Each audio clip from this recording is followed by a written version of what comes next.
So I feel like a lot has been happening ahead of this summit between Donald Trump and Vladimir Putin. Things are really heating up, Michael. There's undoubtedly about that.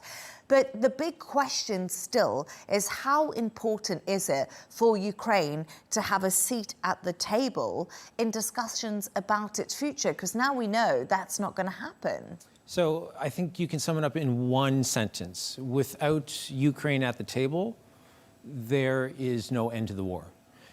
You know, NATO's treaty, Article 5, talks about, I think it's one that we've heard so many times over the last 3.5 years, attack on one is attack on all.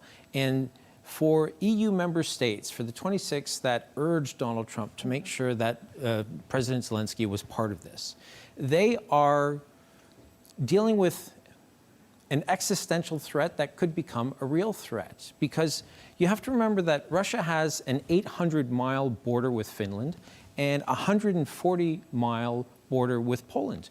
And what if Vladimir Putin decides that he wants a little bit more beyond Ukraine? And the EU recognizes that it was only 80 years ago, you know, when the Second World War came to an end. And they want to make sure that nothing like that happens again. And this is in their backyard. They have something that is 100% tangible for them, where Donald Trump seems to act as though it's maybe not one of the most pressing issues on his plate.